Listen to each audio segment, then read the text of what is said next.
watching Kenneth Clark, the Home Office, arriving now. Great motor racing fan, and he's walking towards the front of the grid. So he's joining Prince Michael. And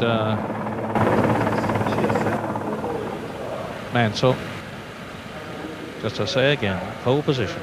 And I was just explaining that run down to Copse, the first corner, is just as important here as it is the first corner everywhere else. Pat Tracy second, third and fourth, Senna and Schumacher, fifth and sixth, Berger and Brundle, seventh and eighth, Herbert and Alesi, ninth and 10th, Hakkinen and Comas, 11th and 12th, Gasho and Alboreto, 13th and 14th, Boots and Capelli, 15-16, Tarquini Katayama, 17-18, Suzuki de Cesaris, 19-20, Leto Griar, 21-22, Wendlinger Martini, 23-24, Modena Gugelmin, 25, Morbidelli, and 26, Damon Hill, son of the great Graham, who is starting his first Grand Prix at Silverstone, where Graham Hill announced his retirement from racing in 1975.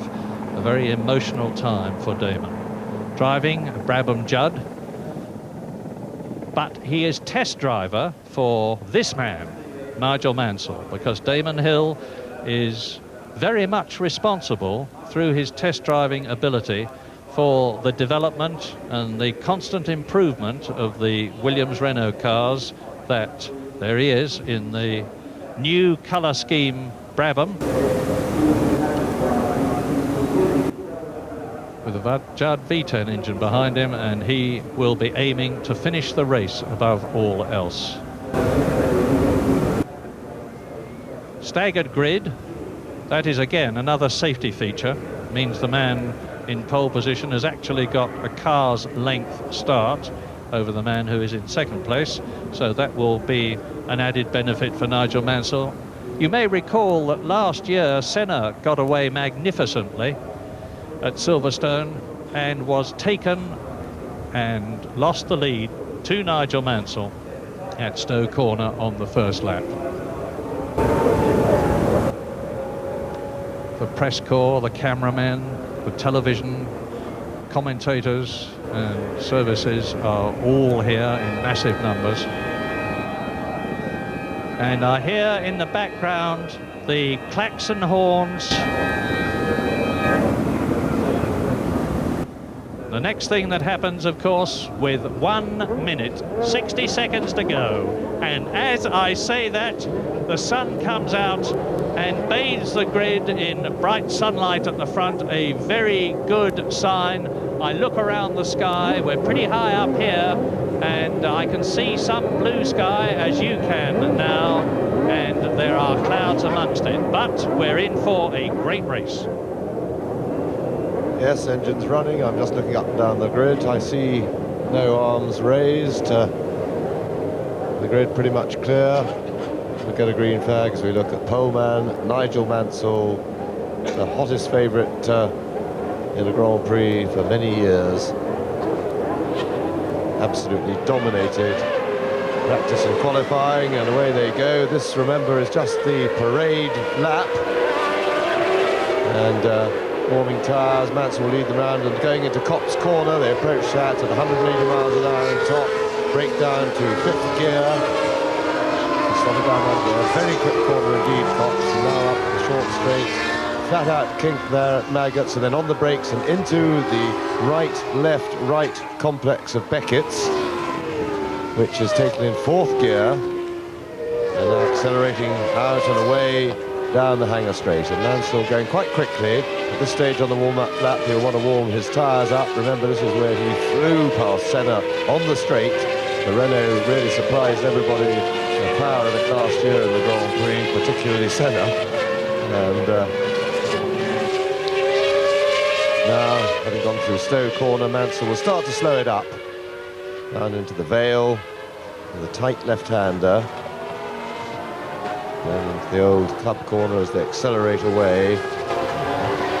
It's a slow 2nd gear corner at the Vale, now accelerating right up through the gearbox and onto the fastest part of the circuit as they go over 180 miles an hour, 185 1:35, depending on the wind, of course. The direction of the wind makes a difference here. The wind is not strong today. We had some quite strong winds in qualifying and earlier this morning, but it's dropped. And now into the very, very quick bridge corner, taken pretty much flat in top gear, maybe not on full tanks. Corner is slightly banked, big G-loads through that corner, and as they come out of it, still doing probably 170 miles an hour, hard on the brakes, and now into the slow, complex Priory. Second gear all the way, around Brooklands. And then to the right-hander at Luffield. All second gear. Complex, and then the normal way, booting it away and into Woodcote, which is taken flat out up through the gearbox into sixth gear and over the start-finish line. So Nigel Mansell leading the field onto the grid. Now he's slow it right down. He wants the grid to form up behind him as quickly as possible, which is why he's allowing the cars behind him to close up, because he wants, and there we look at the track, there is the map of the track. You see the checkered flag, that's where they're pulling up for the start, the top of the picture at the start. And Mansell will want everybody to close up because he doesn't want to keep there. Remember, these cars don't have fans, the water temperature will be rising. You can see the heat haze produced by these 800 horsepower engines, and you won't want to sit with the car in gear with the clutch dragging, the water temperature rising for too long. And there are still cars coming up to a standstill at the back of the grid, and that's the sign. As ever, watch the lights, and it is 59 laps, the British Grand Prix of 1992.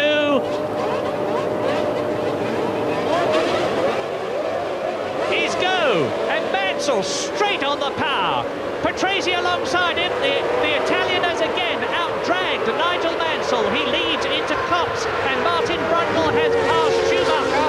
And then the two McLarens, and Martin Brundle has made an absolute flyer, as has Patrese.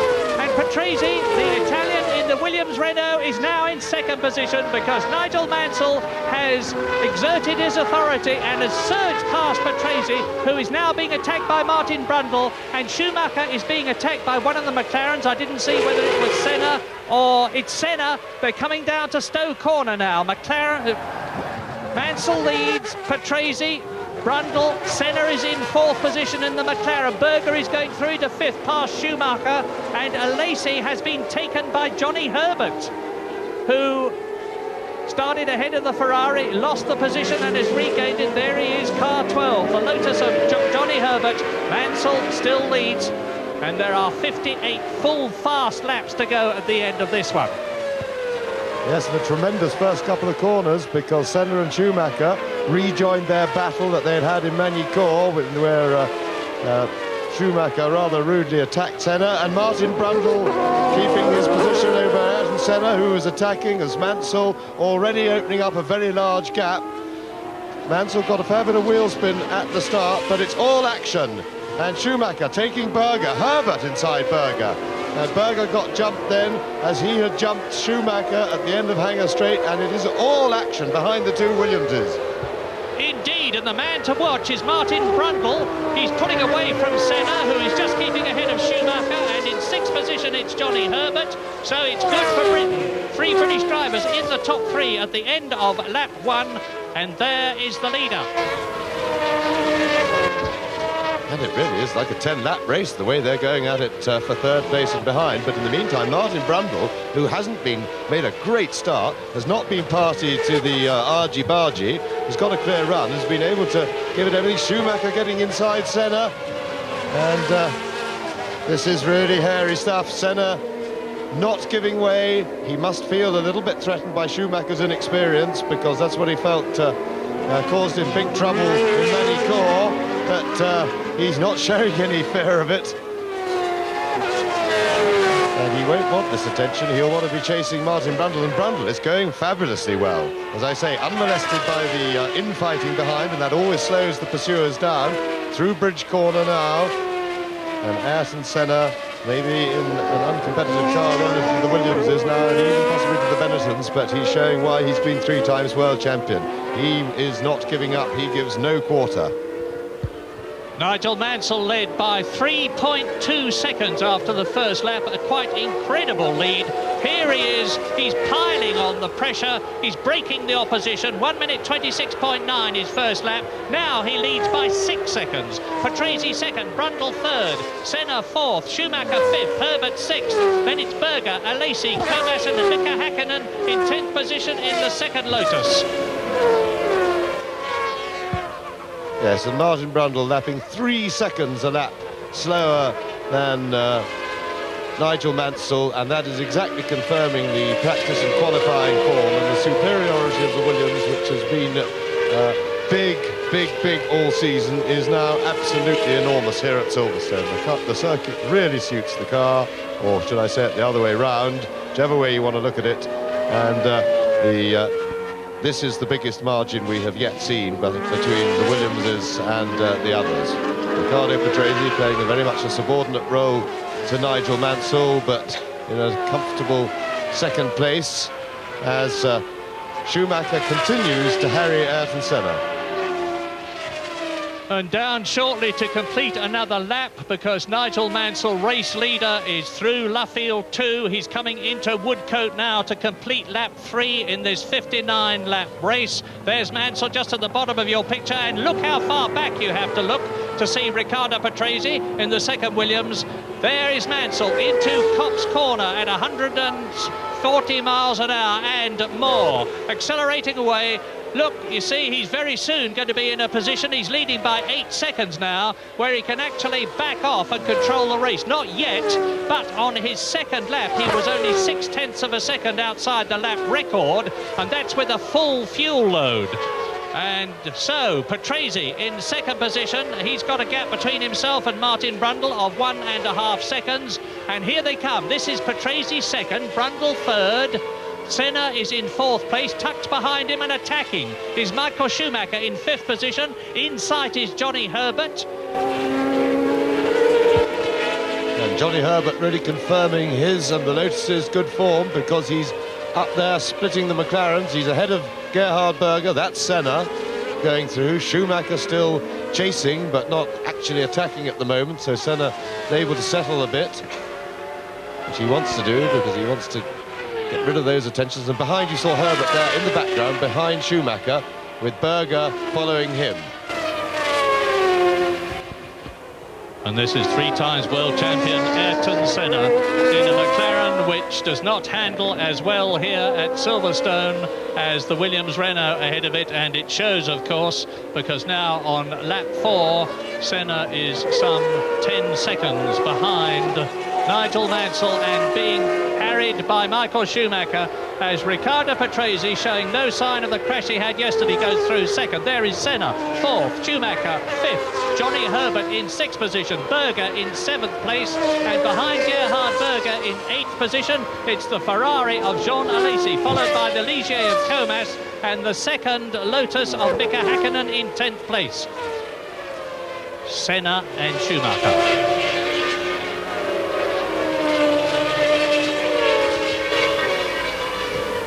And here, look at the start. Now watch Mansell light those rear tyres up. He got the drop away very well, but he didn't get the grip. That was the extra wheel spin he's getting. There's Patrese going down the inside up to Copse Corner, and Patrese makes it first into Copse, and that was a worry that Mansell had.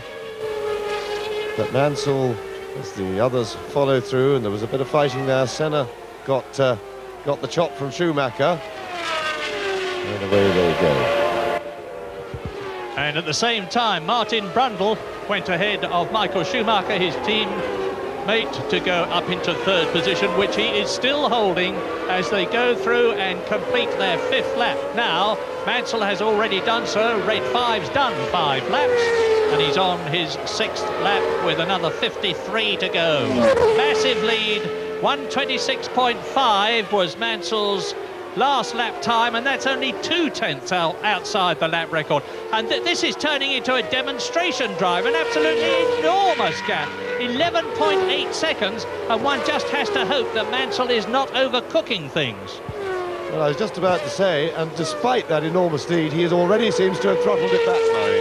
His lap times are no longer dropping, and the feel those coming down, you would normally expect the lap times to be coming down. Everybody else's down the field are, and Mansell, with a 12-second lead after 5 laps, is already controlling the race and starting to not to relax the ultimate pace and just race to the others. He will, of course, continue to build that lead. He won't slow right down, because that is your insurance against minor problems going wrong, a possible pit stop. He'll want to have, certainly before he really drops it off, to have like 40 seconds, but he will get that easily. He won't push at 100% to achieve that, because he can get it by nursing the car, and that means running some half a second a lap slower than maximum.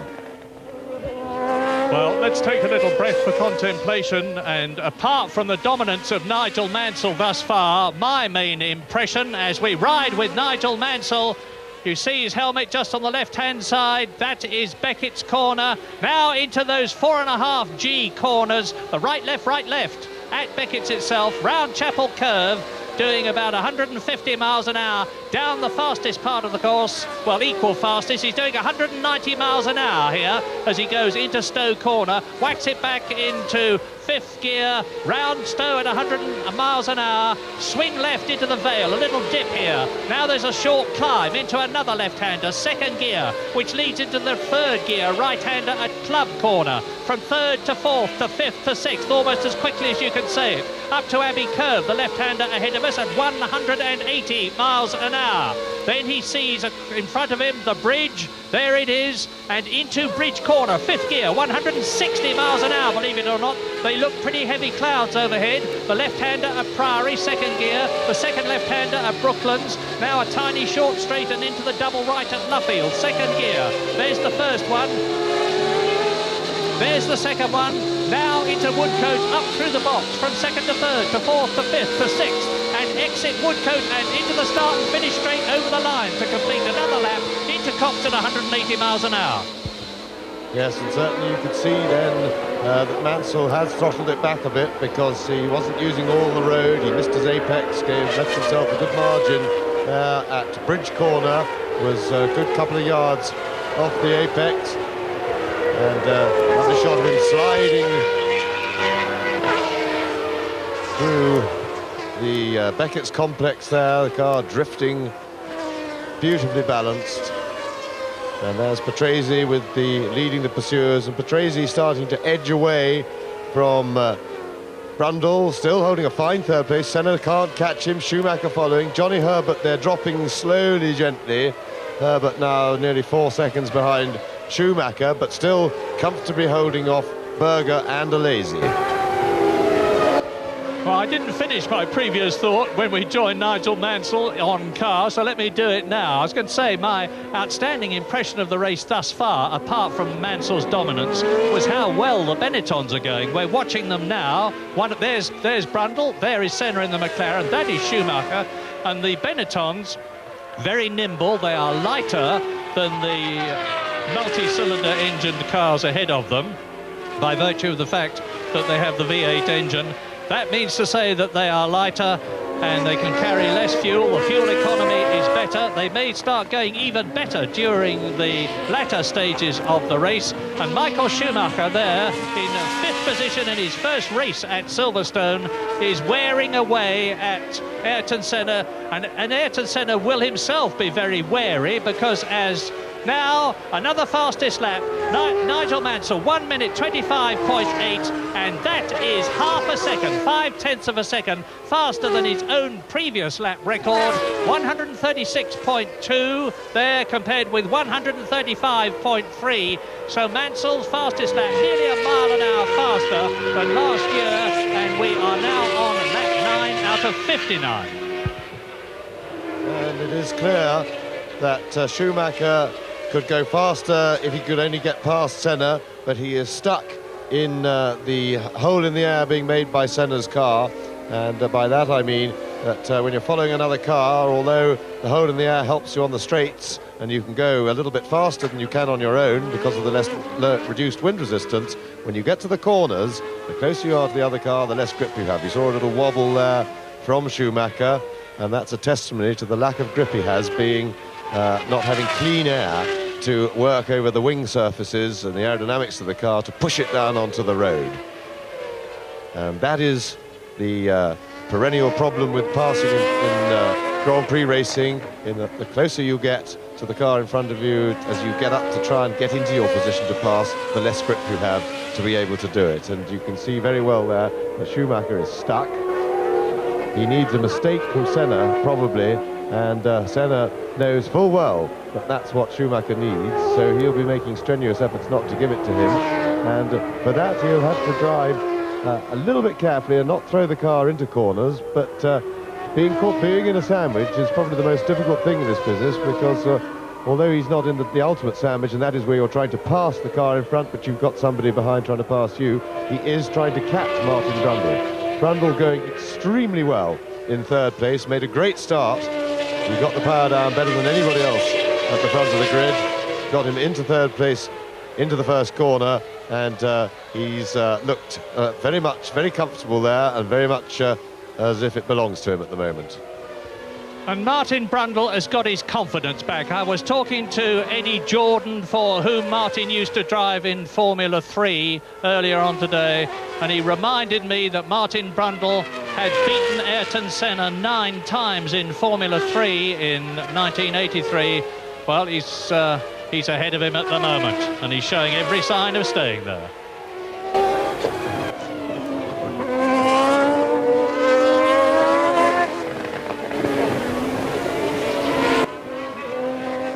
There's Riccardo Patrese, the veteran of Grand Prix racing, in second position, and a man who has formed a wonderful relationship with Frank Williams, who you can see in his wheelchair there, surrounded by the Williams team, looking at the bank of monitors in front of him, and what he's seeing is great news for Frank Williams and for his team. Nigel Mansell leading on lap 9 by over 20 seconds. And ideally a lead driver, and you're looking at the second place man, Riccardo Patrese now, hopes to build eventually, in ideal circumstances, a lead of about 20 seconds. Well, Nigel Mansell's got that and more on lap 11 of a 59-lap race. An amazing performance, underlining the dominance that he's shown all season. As Patrese, fairly comfortable cushion, because he is 3 seconds ahead of Martin Brundle now, who is 1.2 seconds ahead of Ayrton Senna, who has got Michael Schumacher right behind him in 5th position as you watch Riccardo Patrese coming up towards Abbey. Now there's Brundle in the red and white car, Senna in the green and yellow one, the twin of Martin Brundle's Benetton. That is Michael Schumacher pushing Ayrton Senna, and this is an indication of the fact that no matter how wide a circuit is, there is only one fastest line, and Ayrton Senna is on it at the moment, and that, combined with the aerodynamic problems that Michael Schumacher is having, is making it very difficult for the German to attack hard enough. Yes, indeed, he's got to just about a second away, and they all go through the start-finish line. Mansell's lead now 21 seconds, and he has eased up. Mansell now lapping slower than he has been. 1:27 there, some second and a half, nearly a second and a half slower than his maximum speed. And I don't suppose he's decided yet to stop building. I think that would be unwise. I think it would be wise of Mansell to continue to build that lead and try and get himself some 40 seconds at least.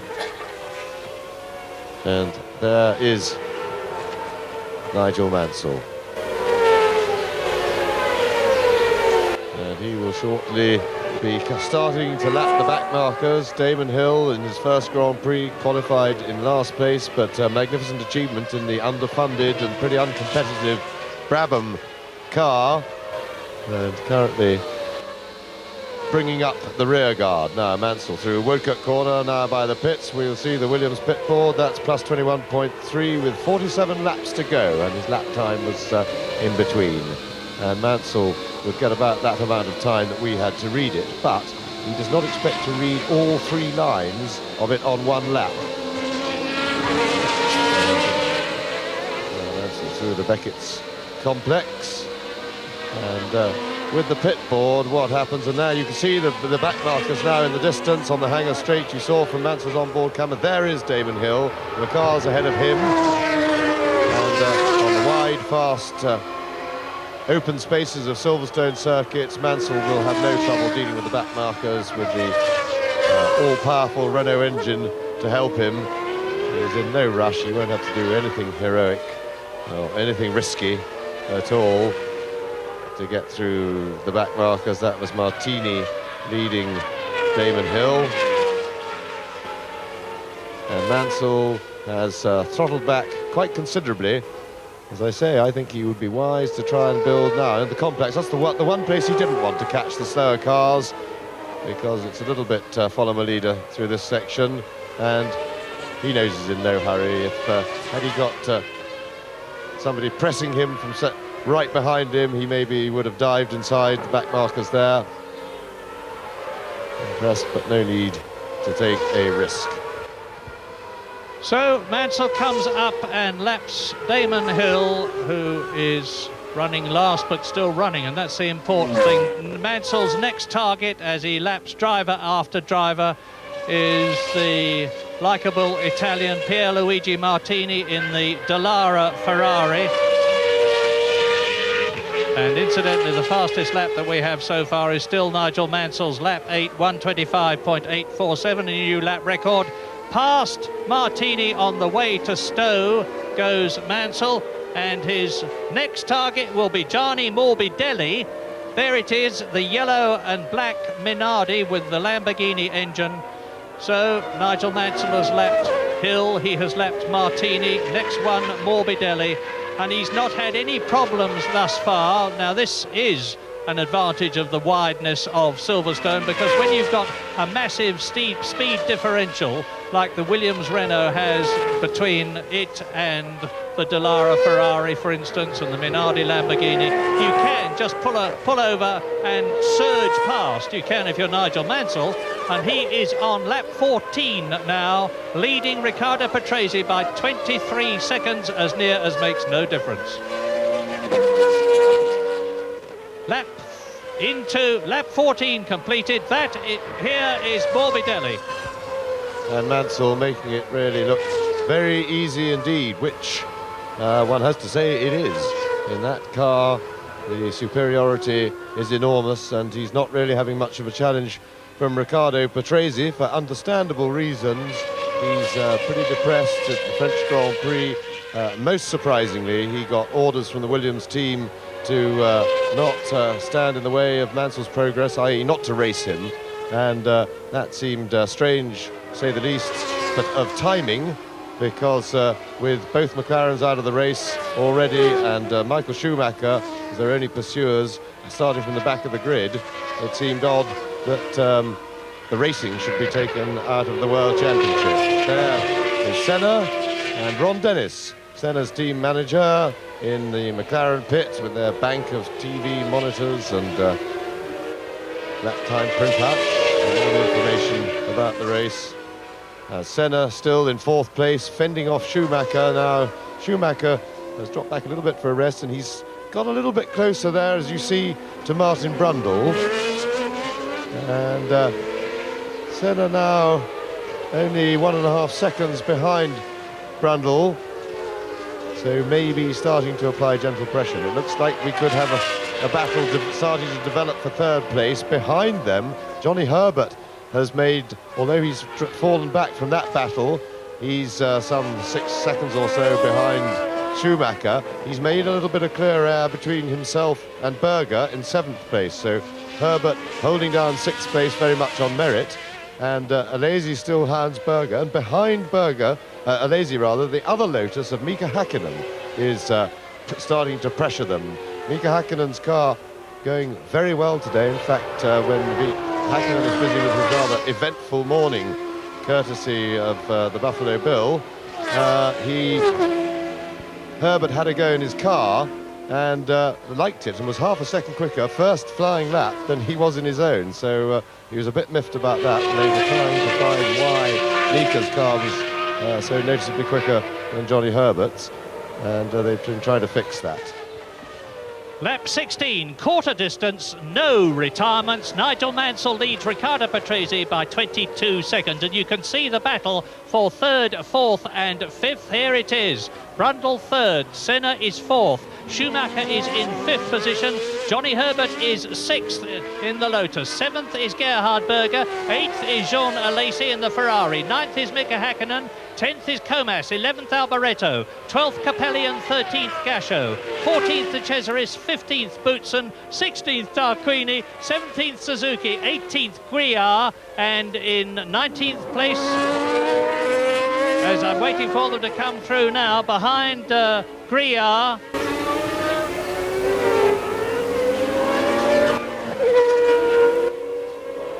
Sorry about that. Behind Guiar is Suzuki, and behind Suzuki is JJ Leto. Then it's Katayama, Gutermin, Morbidelli, Martini, and 26th is Damon Hill. And Nigel Mansell has lapped everybody up to 22nd position, Ukio Katayama.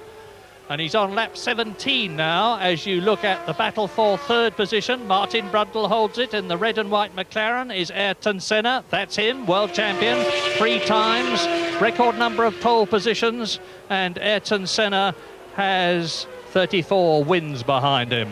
And he's also got Michael Schumacher behind him, and not very far behind him.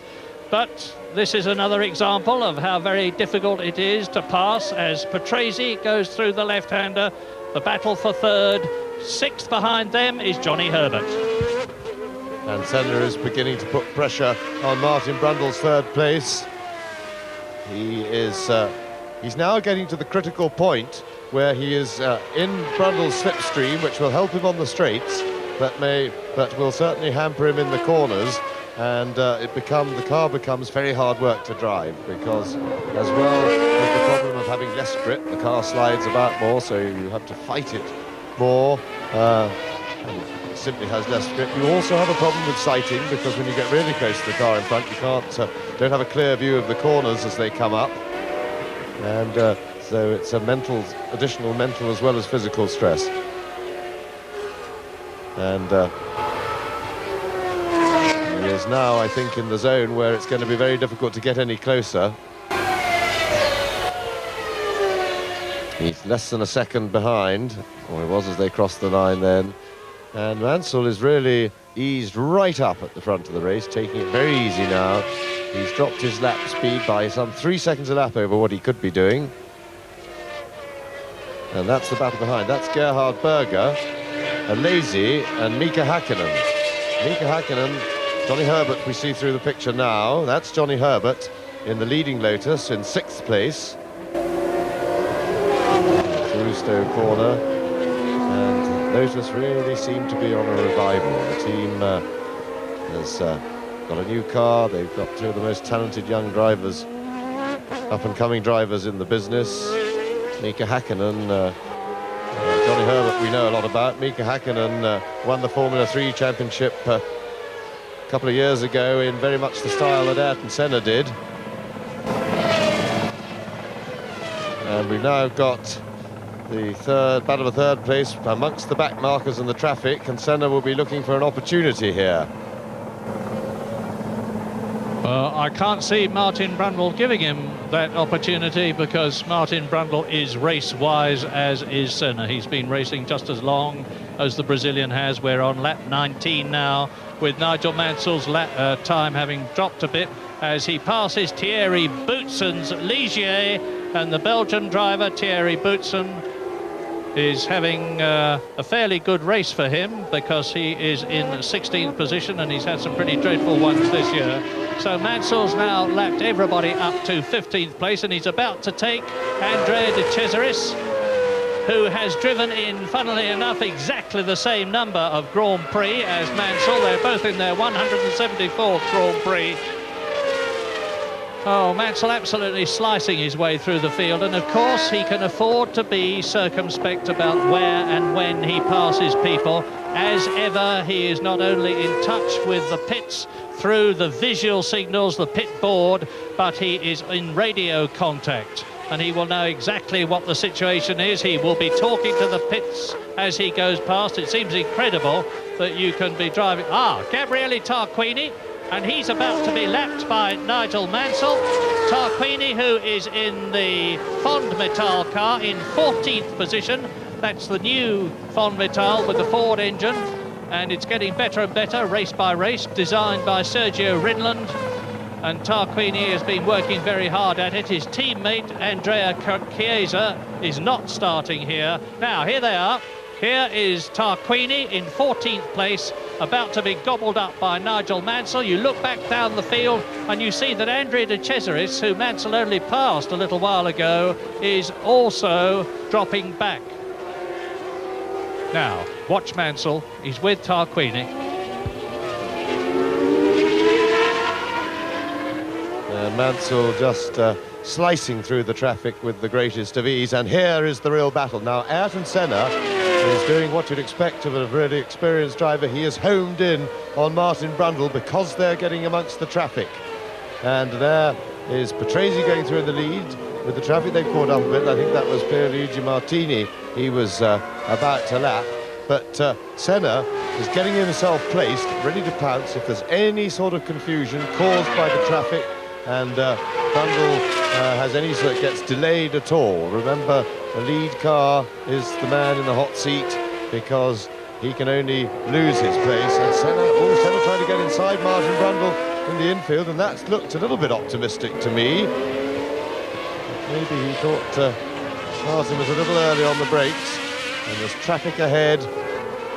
And of course, looking behind, we mustn't forget that Michael Schumacher has closed up, and Senna will be having to use all of his very considerable senses here because he's got to watch his back as well as his front. So he will be having 360-degree vision and senses all the time at the moment. And he'll be pleased for that little bit of respite. Schumacher having to go the long way round and slightly delayed. And Senna will be very happy for that, because that allows him, just for probably half a lap, to really concentrate totally on Martin Brundle with a slight breathing space. Now, Martin Brundle should be up to this pressure because beginning of the season he was a bit all over the place. The surprise that he found at the speed of Michael Schumacher and the team seemed to throw him, but all is well now with Martin Brundle. He's driving very well, he's settled now. Senna, this is the fastest part of the circuit, getting a toe. It's in the slipstream. He's looking for the inside at Bridge Corner, but that would be super brave. And we're getting a good view of just how difficult it is to work one's way into an overtaking position. Schumacher right back in the thick of it now. He's back on Senna's tail, or as close as he can reasonably get with this problem with the slipstream. In the meantime, Mansell has put up a new fastest lap. So having got through the traffic, got a clear lap, Mansell's put the hammer down briefly and immediately moved away, and his lead now is nearly 24 seconds. Brundle got himself a little bit of a rest from Senna's attentions, but Senna getting a cleaner line there through the complex. Brundle's a little bit ragged on the line, and Mika Hakkinen has made it up past John Alesi and will now be in hot pursuit of Gerhard Berger. Yes, the Lotus cars are in 6th and 8th position again, as in France. Johnny Herbert is in the points. He finished 6th last Sunday at Magny-Cours. He's in 6th position at the moment, and his teammate Mika Hakkinen is moving up through the field in 8th position. Gerhard Berger in the 2nd McLaren. You can see the first one, Ayrton Senna, in 4th position there. And Gerhard Berger is in 7th place. He's being beaten by Johnny Herbert, and he's being caught by Mika Hakkinen. Martin Brundle has been looking for the opportunity that was given to him in France, and that he's taken with both hands here at Silverstone for a long time, to be in a really top-flight Formula One Grand Prix car. He never has been in the past for a variety of reasons, because when he drove for Tyrrell, it wasn't the best car, and when he drove for Zakspeed, it was just about the worst car. He drove one race for Williams in 1988. Then he drove for the Brabham team in 1989 and 91, and it was by no means a race-winning car. So now that he is in a car with real potential, he is really showing what he's made of. And so there is Patrese, and you can see as they're fighting their way through the traffic, Patrese is only just ahead of this meteoric battle for third position. Indeed, Brundle, Senna and Schumacher, and there they are catching him. Him being Riccardo Patrese. There is the Italian going through on the inside and taking Maurizio Gugelmin's Jordan Yamaha. Ayrton Senna staying cool as ever, keeping in touch with Martin Brundle in third position.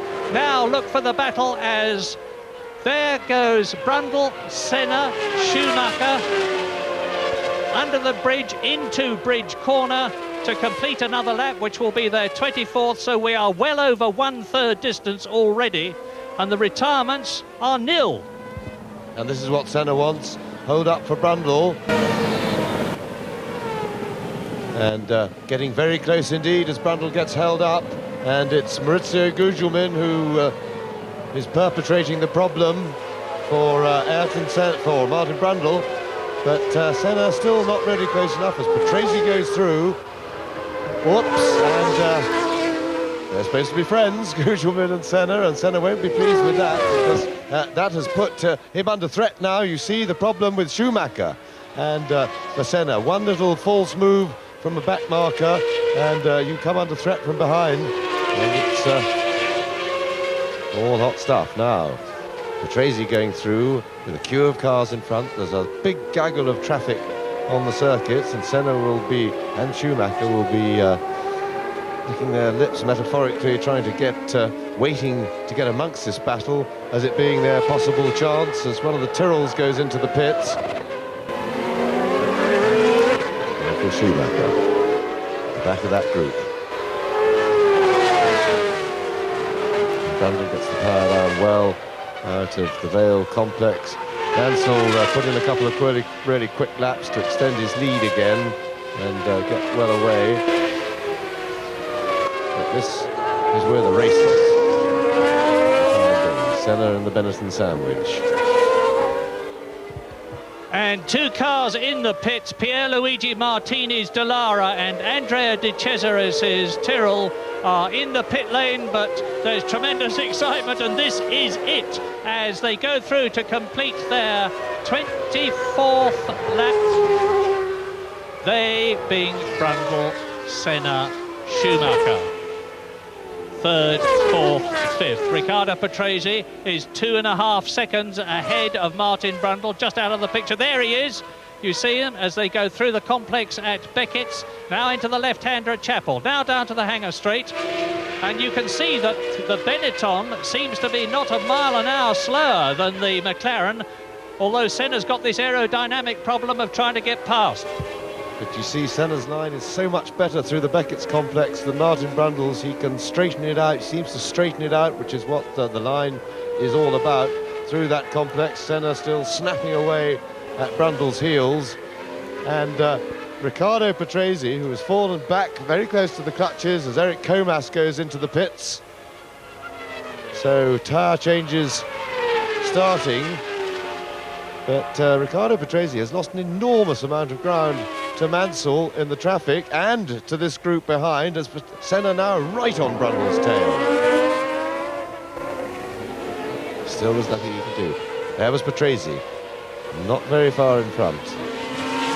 And Brundle not panicking, he's keeping very cool because it's not easy with this sort of pressure from behind, but he's sticking to his line, making no mistakes, and that's what he needs to keep doing. And it's not easy because he's got a long race to go yet.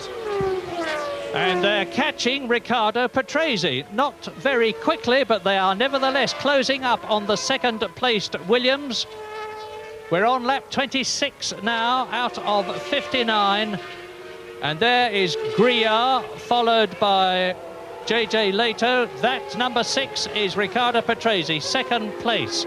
Now let's see how close to the Williams Renault are the two Benettons of Brundle and Schumacher, sandwiching as he goes under the bridge, Ayrton Senna, and it's pretty close. Senna attacking, and Schumacher watching very carefully. Senna mindful of the fact that the man behind him is the man who took him off on the first lap of the French Grand Prix last Sunday. So Senna will be watching the front and watching the rear equally carefully. Into Bridge Corner, right-hander, 160 miles an hour. Brundle third, Senna fourth, Schumacher fifth, and Senna right onto the gearbox now, Brundle's Benetton. I'm sure that's where he's going to do it, after Bridge. He's trying to lull Brundle into a sense of false security, I'm sure, and he's going to dive inside him going into Priory. And in fact, as Patrese goes through, just keeping his distance, keeping himself just comfortably in front of this roaring battle behind. One of the problems that Senna has got, he really, it's extraordinary. Brundle really is making a mess of the Beckett's complex every lap. Senna getting very close to him, and in fact Senna almost had to lift off then because Brundle was holding him to get onto traffic, and Senna is looking like he's going to have a go. And Senna around the outside of Martin Brundle, if he can hold wheels, hold station there, but he can't. Well driven Martin Brundle, he didn't lose his nerve, he's held on. But the problem Senna has got is that the Benettons have been very quick on the straight with their latest Ford engine in the car. They were quick in qualifying and practice, and it's quite clear the engine is very powerful because Senna is not a match for the Benetton on the straight. Now, it's here where I think that Senna will have his real go, but he's trying to set Martin Brundle up, and that is JJ Leto, I think, in front.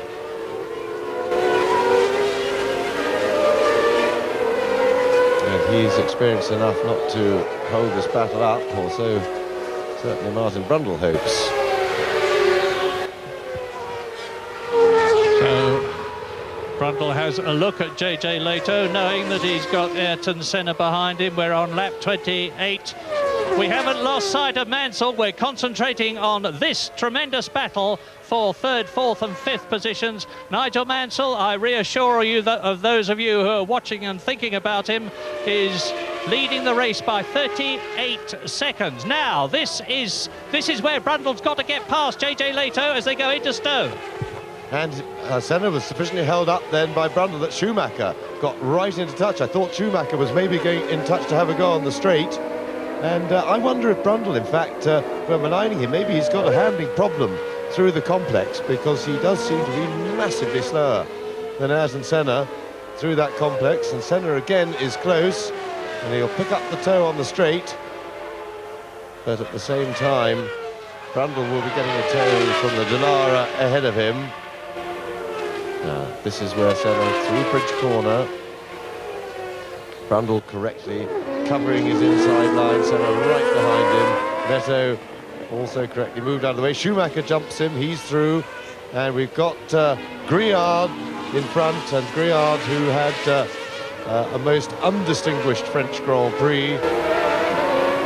He managed to get involved in a number of incidents, which Murray actually has a list in his head, and when we get a moment's respite, he may well run off that list, because Griard managed to make himself unpopular with probably fully half the field in France.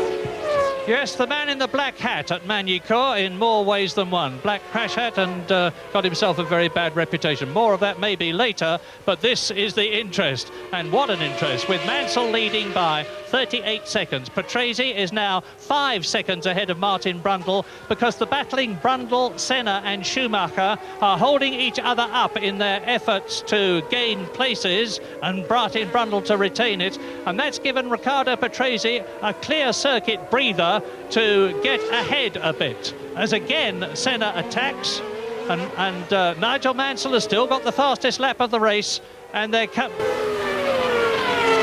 but as you watch this battle for third position in the pit lane with a report, Jonathan Palmer. Yes, Murray, Nigel Mansell is going to receive the in sign on his pit board the next time he comes by. He's got a 38-second lead, and that'll be very comfortable to make a pit stop for tyres, I think. Yes, well, we heard Nigel talking to Steve Ryder just before the race began and saying that they were discussing even then whether or not to make a tyre stop, and he's obviously decided to do what he has done before this season, come in with a very substantial lead, make sure that the rubber is right for the second half of the race, because we are now on lap 30 in this 59-lap race, take on a new set of Goodyears and emerge from the pit lane almost certainly in the lead as Gerhard Berger goes in. Gerhard Berger going in for tyres, and he is down the order at the present moment because Berger was in 7th position as he went through. So now I can see Mansell. I'm looking across the track and you're looking at Gerhard Berger, and he's coming up to the McLaren pit, and now straight out of it as Mansell is coming into the pit lane. I'm watching him now, and so are you. Nigel Mansell leading by 39 seconds, completing his 29th lap in this 59-lap race. Can come in and he can take all the time in the world to change his tyres, because it should take about 8 seconds for a good stop. He more or less coasts in. Now, I say again, with a lead like he's got, what they need to make sure is those wheel nuts are done up tight, because he's had problems with them in the past. Nigel Mansell emerges still in the lead with after an 11.7 seconds stop, and he will go through before Riccardo Patrese passes the start and finish line. He's doing it now. He's just out. Patrese is not far behind, but that was a very, very well judged pit stop by both Nigel Mansell and the Williams team. They took their time. They've rushed them in the past. They've learned from that. There was no hurry, and a very conservative, sensible stop.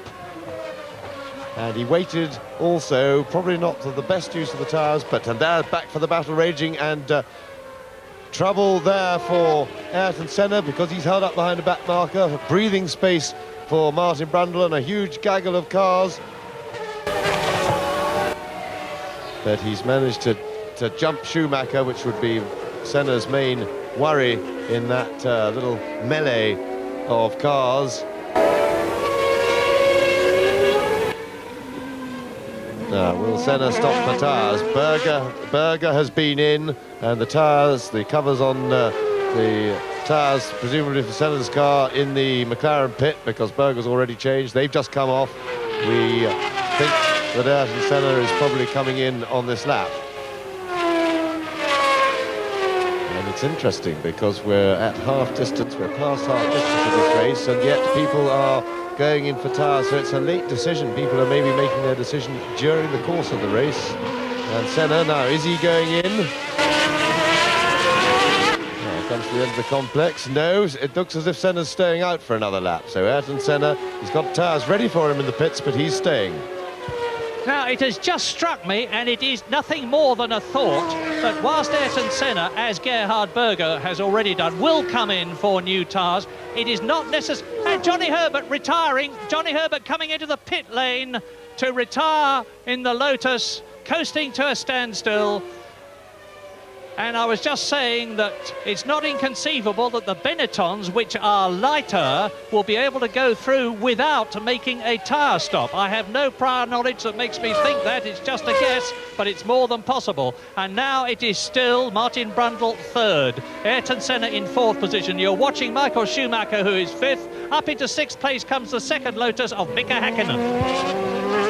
I suspect that Senna, who will be doing a lot of tactical thinking right now, will be asking for the team and Goodyear to look at the tyres of Gerhard Berger's car, and will be taking a decision as to whether he needs to stop once he has got a properly considered report on the state of Gerhard's tyres, the tyres of his car, because that will influence whether he needs to stop or not. I suspect he feels that the Benettons, if they haven't gone now, are going to stay out, and he won't want to give away his place. And Nigel Mansell, who's gone through again with a new lap record, fastest lap for Mansell. Still, though, by no means going flat out, because he's only as quick as he was in the warm-up. In fact, he's not quite as quick as he was in the warm-up this morning, and that was on very full tanks.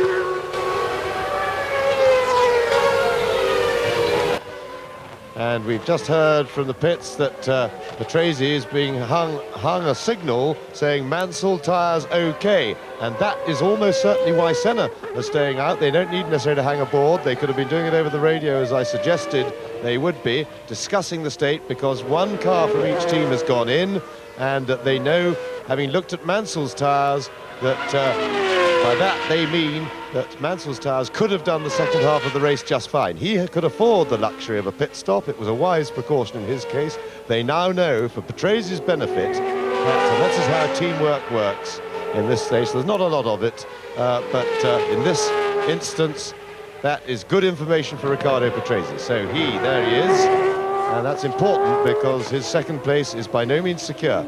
I'm sure that Ayrton Senna will have received the same message, and we may well find out that they put the blankets back on his tyres.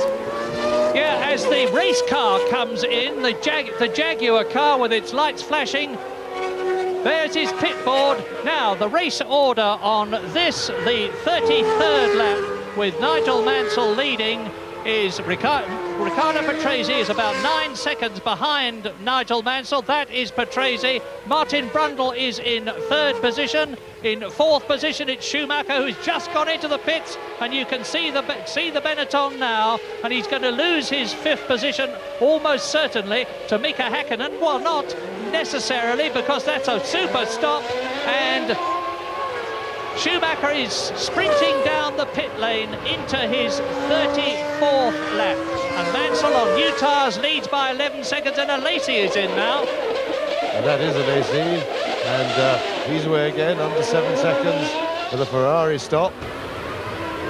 It was a little bit panicky, but they certainly got him away quickly.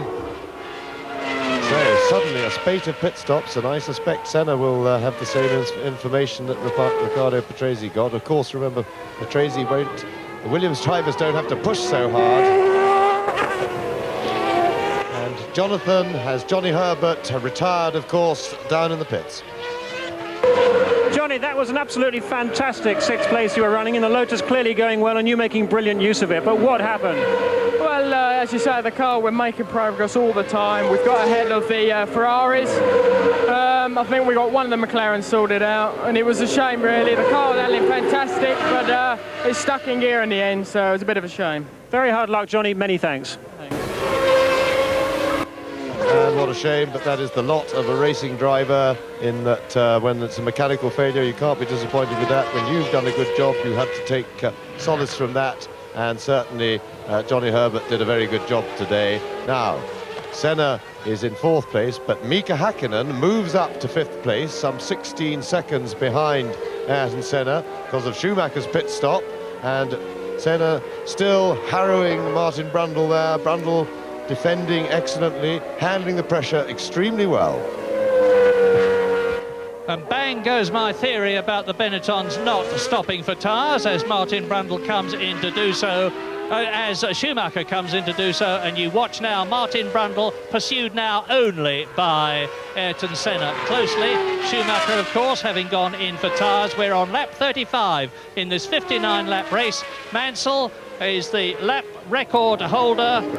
Lap 32, 1 minute 24.9, and he's leading Riccardo Patrese now by 12.5 seconds. Mansell on new tyres, Patrese on old ones. Mansell is now into his 36th lap, and Senna can still not get past the Benetton of Martin Brundle 3rd.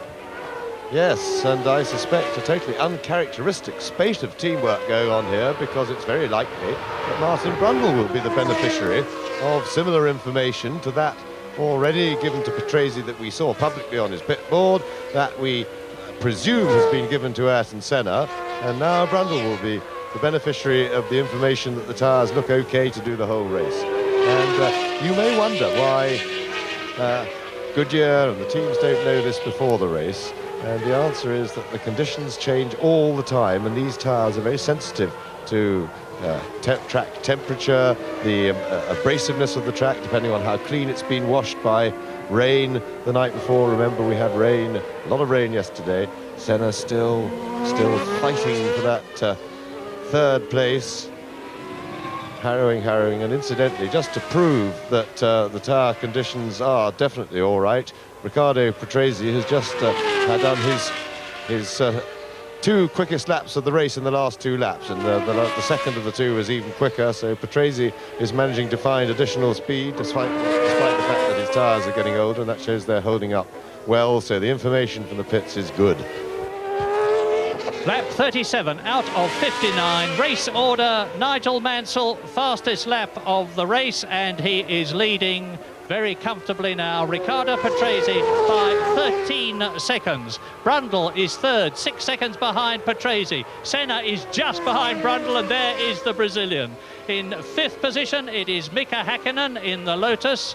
And in 6th position is Schumacher, who has gone through to the pits for tyres already. 7th is Gerhard Berger, who has stopped for tyres. 8th is Alesi, who has stopped. 9th is the second Ferrari of Capelli. And in 10th position, it is the Italian veteran Michele Alboreto in the footwork. 11th is Comas in the Ligier. 12th is Thierry Boutsen in the second Ligier. Then it's 13th Suzuki, 14th Modena, 15th Griar, 16th Leto, 17th Gugelmin, 18th Morbidelli, 19th Tarquini, and Damon Hill is still running in 20th place, 2 laps adrift, but he's still running. And this is lap 37. Martin Brundle coming towards us, up towards Abbey, followed by Ayrton Senna into bridge. And certainly the tyres are working well, because Martin Brundle has just done his own fastest lap of the race. And into the pits goes Ivan Capelli in his Ferrari. And that looks a bit more than a tyre stop. He's parked rather skew-whiffly for a routine tyre stop, but they would always change the tyres anyway. Maybe he's got something else to say. Yes, he has. Oops. No, he was in reverse rather than the forward gear, it would appear. How very odd. Or maybe he's got some sort of a gearbox problem. But that didn't look to be a completely routine pit stop. Anyway, now back markers and traffic for Martin Brundle. Problems for him as Senna comes right into the attack, but Senna lost time there with a little bit of over-eagerness, possibly. Eric Comas in the blue Ligier immediately in front, and that looks like Martini ahead of him, and they're battling away and not looking at what's going on behind, and Senna will be looking for a way through. And it's all go, but Brundle keeps his cool. This is a tremendous drive by Martin Brundle because he's under maximum pressure. The only relief he has is he knows that his Benetton is quicker in a straight line than the McLaren of Ayrton Senna, and that certainly gives you a little bit of security when driving, but all this traffic noise back markers, and now Mansell has speeded up. There's Damon Hill ahead of the group now. We see in that Nigel Mansell, a new fastest lap, and he's just popping in the odd quick one. Otherwise he's having a very easy run and keep his concentration up, because he certainly could go quicker than that, but I don't think Martin Brundle can go any quicker than he's going, and Ayrton Senna is dictated about how quickly he can go by the speed of Martin Brundle in front of him. Now, I have in the box with me the great 3-times world champion Jackie Stewart. Now, let's keep an eye on this battle, Jackie, but it looks as though you're in danger of losing your honour of the highest number of wins by a British driver, 27 to Nigel Mansell. Murray, I'm absolutely sure of it. Nigel's got the race totally by the scruff of the neck. He's controlling the pace that he wants to drive at. He's driving a very well calculated race. I take my hat off to him. If he does succeed today in getting 28 victories, I'll be the loudest applauder up here in the tower. I think he's done a very good job, and I congratulate him. So far, I am a racing driver, and as James and you know, you can never think of things like that until they actually happen. So we've still got a bit of racing to do yet, but he is driving with a great masterly condition between that Williams team and his driving talent. It's a great piece of teamwork. Well, thank you, Jackie. I know that Nigel Mansell, that we're looking at in the lead now on lap 40 out of 59, will look at the recording of this race when it's over, and I know that it will give him a tremendous charge to hear such a generous testimonial from the man he looks as though he is going to beat. But I emphasise that it's a long way yet, as Jackie did. Yes, generous words indeed from Jackie Stewart, and that Mansell has done everything he can today to win this race and will continue to do so. Now it's up to the reliability of the car, but we have no reason to doubt that. The Williams has, and there is a bit of unreliability from Maurizio Gugelmin in his Jordan Yamaha, and that looked like a pretty terminal explosion at the back of the car of mechanical nature. Probably one suspects the engine, but can't be sure. Back to the battle of the race. Senna challenging Brundle. Still quieten down for a moment. Of course, it goes quiet when they haven't got traffic, and it'll be a bit of relief for Martin Brundle. Now, in a situation where Nigel's main problem at the moment is the continued reliability of his Williams Renault, I'm going to ask Jonathan Palmer down in the pit lane to do a bit of legwork, go to Williams and see if they are quite happy. They're watching the telemetry, of course. The Renault engineers are seeing exactly how his engine's performing, and I think actually he's ready to talk to us now. Well, I've just spoken to the Goodyear tyre engineers down here, and he tells me, in fact, that the wear they've seen on those cars that have stopped has been a little bit more than they expected. But the cars that have come in, Berger, Schumacher and Mansell, are the drivers who are slightly harder on tyres than their respective teammates, so it's probable that the other halves won't need to come in for tyres after all. Thank you, Jonathan, and would you now please go to the Williams pit and see if they are happy with the way everything is going, as we watch Martin Brundle and Ayrton Senna, third and fourth, Benetton and McLaren, again exiting Chapel Curve, again going down the Hanger Straight and into Stowe Corner, 100 miles an hour, into the Vale, and the race order is Mansell now leading Patrese by 20 seconds, Mansell on new tyres, Patrese still on the ones that he started the race with.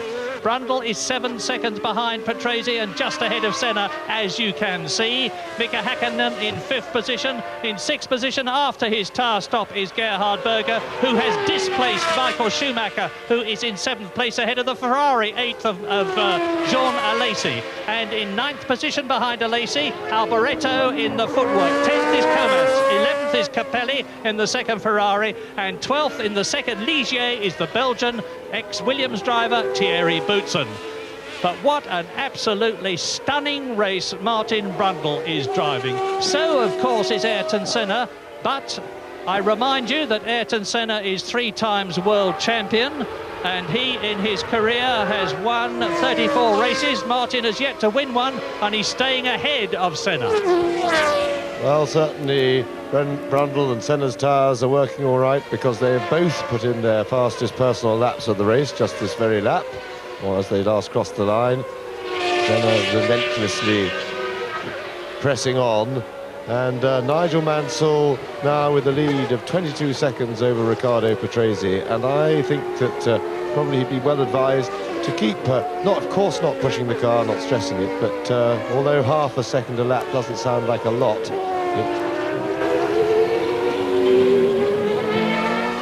and this is a replay now at Priory, Schumacher and Stefano Modena in his Jordan, and being lapped by... Oh, and Schumacher locked up there. Schumacher seemed to get in a mess. We couldn't really see from that angle. I think Schumacher locked up first, then there was contact, and that is a bit as Schumacher stopped. And Modena will be livid, because exactly the same thing happened in France after the second start. At the first start, Michael Schumacher T-boned Ayrton Senna's McLaren, and at the second start, after 18 laps of the French Grand Prix, Schumacher made contact and went out of the race with Stefano Modena, who managed to carry on in his Jordan Yamaha. But to say that the Italian was not best pleased would be a masterpiece of understatement. So Michael Schumacher tried to thrust his way unsuccessfully there past Stefano Modena. We're on lap 43 now. The race is reeling in, and Jonathan has been to the Williams pit. Well, the atmosphere is pretty tense down here, as you might imagine, in the Williams pit, Murray. They're all looking at the monitors, desperately hoping nothing's going to go wrong to interfere with this copybook performance. At the moment, they are happy, but it's a very much at the moment proviso on that. So there is Frank and the team sitting behind him, watching the monitor, listening to the headphone now. Frank will be listening to driver conversations there. You see he's turned away from the monitor. He's concentrating hard to pick it up because there's a lot of sound and interference going on.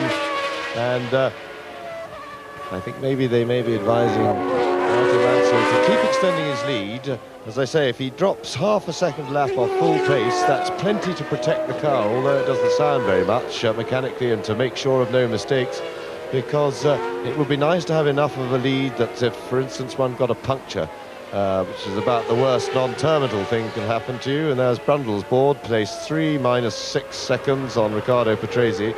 But Mansell could have a lead if he wishes, that could give him maybe half a lap on a flat tyre even to get round the pits and change it and get out and still win the race.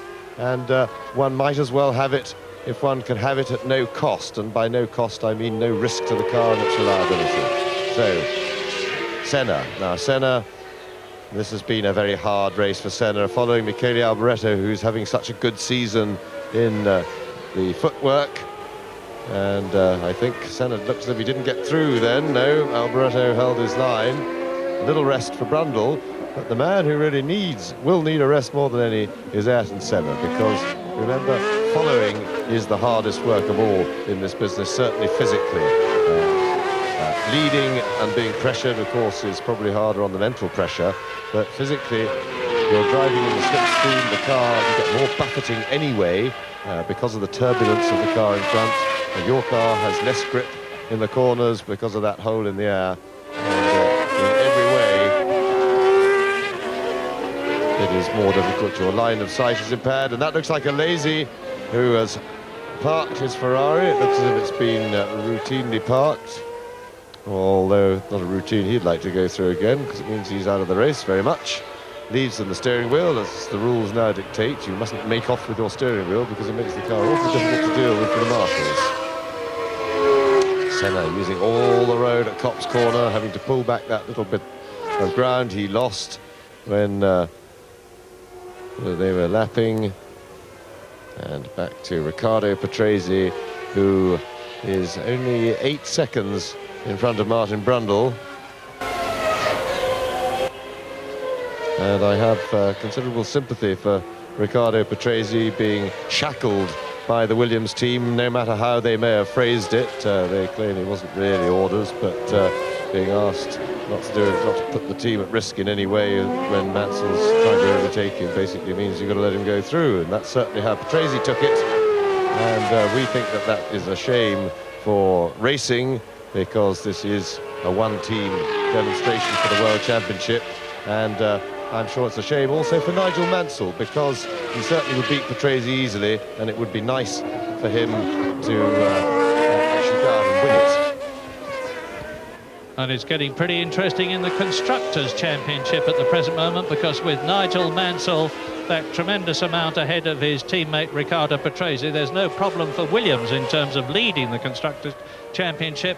But Benetton, in the form of Martin Brundle, is in 3rd position. McLaren is in 4th place with Ayrton Senna at the wheel. In 5th position, it's Mika Häkkinen, and in 6th place, it's Gerhard Berger. So both the McLarens, and they're only 1 point ahead of Benetton in the Constructors' Championship, are in the top 6.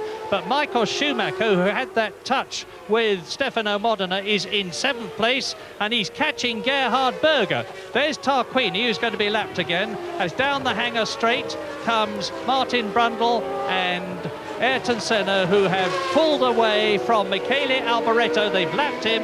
Alboreto is in 8th position, and Nigel Mansell has lapped everybody up to Schumacher, who is in 7th place, and Nigel Mansell is on his 46th lap out of 59.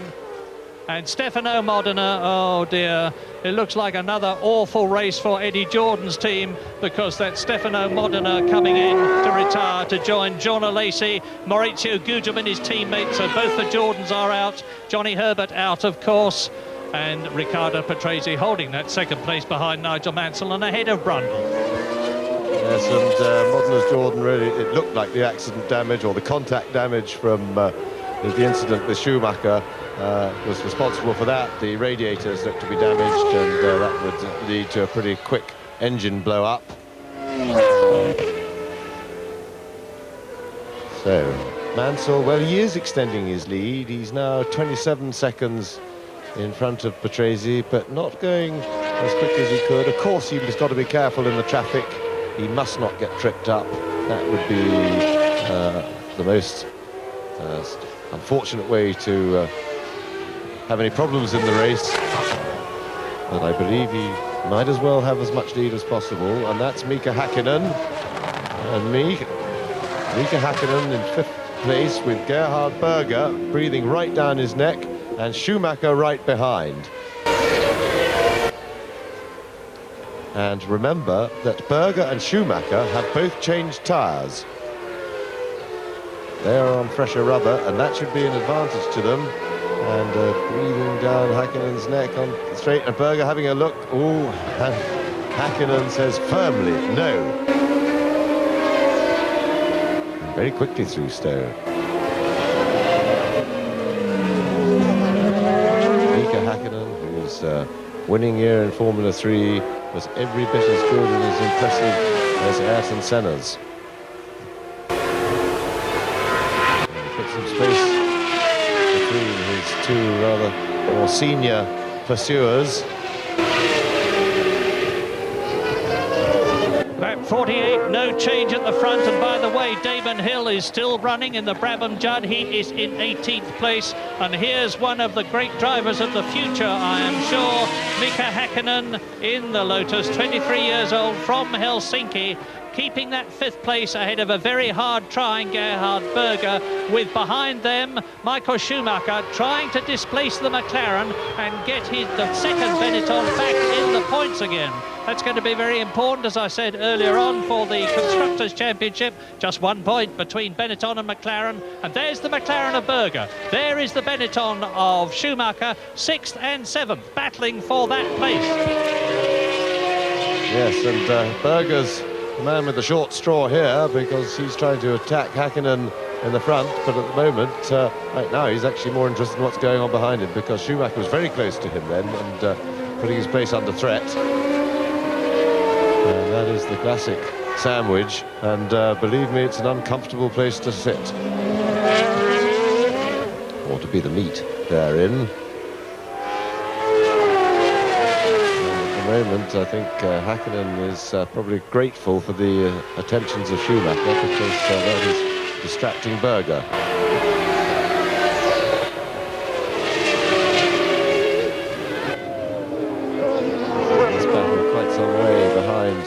Ayrton Senna when they cross the line. I'll give you the actual gap, but Schumacher booting it, having a little probe, not an attempt to pass there, not even a look, but just maybe feeling things out as they accelerate away over the line. And some 24 seconds behind Ayrton Senna, and his ongoing fight with Martin Brundle still in absolutely close attention to Martin Brundle. Mika Hakkinen having already finished 5th in the French Grand Prix and 6th in Mexico. And in Mexico, he was in the older Lotus. And look, it couldn't be closer now. And Berger's getting ready to try and dart through and take the position, and this time he times it beautifully. Up into 5th position, displacing Mika Hakkinen, who's now got a problem with Michael Schumacher, who's going for it. And of course, Hakkinen will have been pushed slightly offline there. He will have lost a little bit of momentum. And as you see from the caption, there's 10 laps to go for Nigel Mansell, between him and his 7th victory of 1992 to increase it. And Schumacher goes for it, and he's through. The Benetton is up into the points again. So both the Benettons are in the points. Brundle third, Schumacher sixth. Before I had a chance to say it, the superior power of the works Cosworth engine, Ford Cosworth engine in Schumacher's car was always going to be too much for Mika Hakkinen once he hadn't got the protection of Berger's McLaren behind him. And to his credit, Hakkinen did not try and block Berger in any way. He tried to brazen it out under braking, but he did hand the inside line to Gerhard Berger, and Berger is too experienced not to be able to win the corner from the advantageous inside position. And now we return to Martin Brundle and Ayrton Senna's battle, and well, it looks as if we haven't left them, because the distance is just the same between them. Senna almost tied to the back of Brundle's car. They've got a back marker in front, and Andrea de Cesaris, who has picked a rather dodgy spot to park, but the traffic wardens, the marshals, we should call them, have left the rescue and clearly stalled the engine, so that's end of race for Andrea de Cesaris. Receiving outside assistance automatically excludes him from any further business. Martin Brundle, little breathing space on Senna this time. You saw Tarquini there in the Fond Metal about to be lapped again. And he's going to be lapped by the Benetton of Martin Brundle, second place, and the McLaren of Ayrton Senna. And if my somewhat suspect mental arithmetic is right, the Benetton and the McLaren teams are both on a potential 5 points at the moment. So, in order to get to that second place in the Constructors' Championship, Jean Alesi needs to get past Gerhard Berger, who is in 5th position, and Martin Brundle needs to resist, as he has been doing for the whole race, the non-stop attack of Ayrton Senna. And Jean Alesi is out of the race, as is Stefano Modena, as is Andrea de Cesaris, as is Maurizio Gugelmin and Johnny Herbert. There are still 20 runners left, although the last one is some 6 laps behind. And Damon Hill in the Brabham is still running in 18th place and looks as though he's going to finish his first Grand Prix. His mother Betty is here to see him, and she was, of course, with his father Graham when Graham announced his retirement from racing in 1975 here at Silverstone.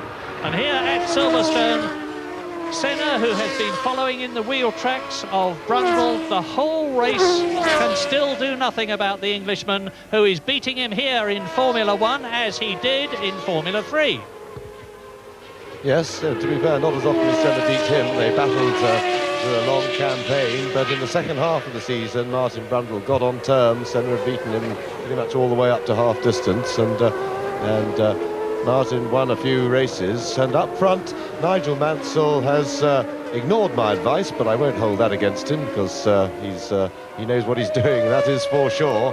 And he has backed right off and is matching his pace now to Riccardo Patrese behind him, who's himself got an 8-second lead over Martin Brundle's battle.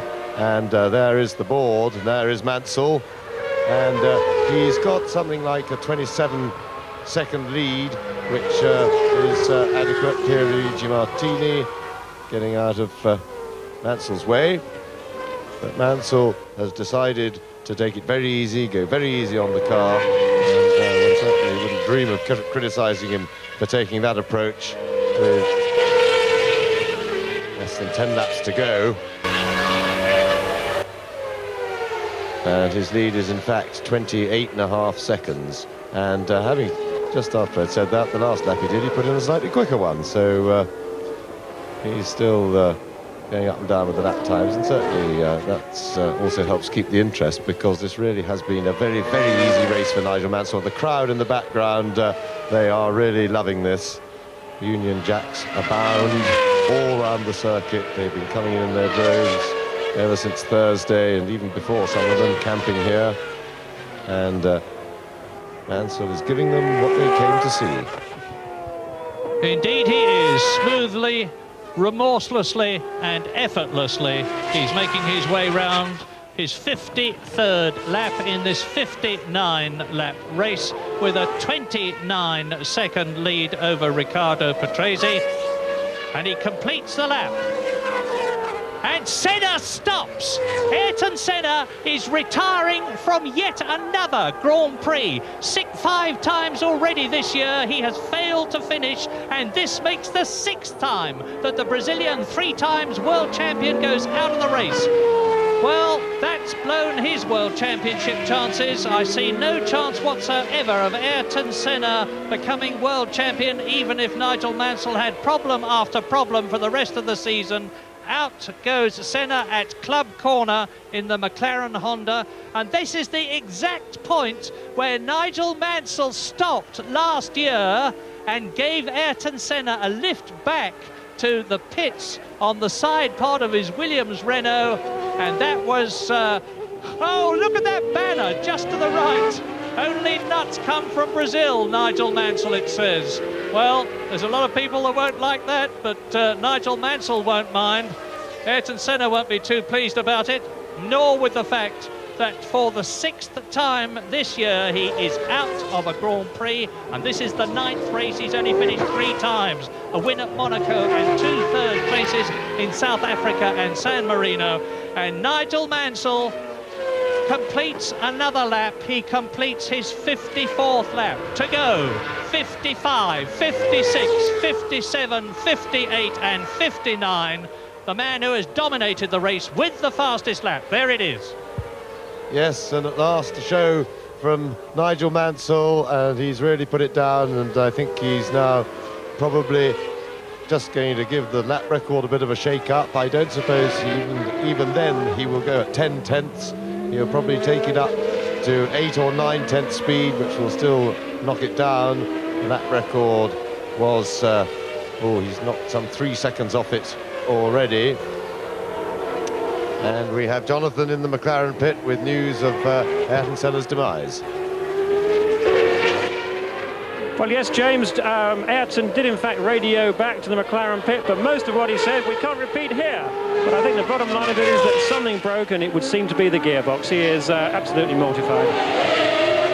Yes, and there he is, and what a sad season for Ayrton Senna. It's people win championships, they lose them, but this is a sad way for him to lose it, handicapped by a machine in which he really can't put up any sort of a defence against the phenomenal performance of the Williams Renaults, who have really just taken, decimated the opposition, and including the great Ayrton Senna. Well, there are rumours in the pit lane that Ayrton Senna is talking to Frank Williams about driving for the Williams Renault team in 1993. If they have any substance at all, Red 5 Nigel Mansell is doing the best he possibly can to scotch any likelihood of that happening, because to come home with yet another win and another 10 points lead over Ayrton Senna, who only has 18 points this season, compared with Nigel Mansell's 66, potentially about to be 76, that many people would think would clinch the argument for him to stay with Williams Renault. But the decision is Frank Williams, not anybody else's. And Senna watches Nigel Mansell go by. Maybe he's getting ready to thumb a lift back to the pits as he did last year. And that would be ironic, as Mansell now is on his 56th lap, coming through to complete it. He has only got 3 more racing laps of this 3.2-mile circuit at Silverstone to complete. And Mansell said time and time again before this race started, Silverstone is the most difficult circuit on the Grand Prix series. It is a manned circuit. You have to attack every corner. I commit myself totally to every corner in the Williams Renault.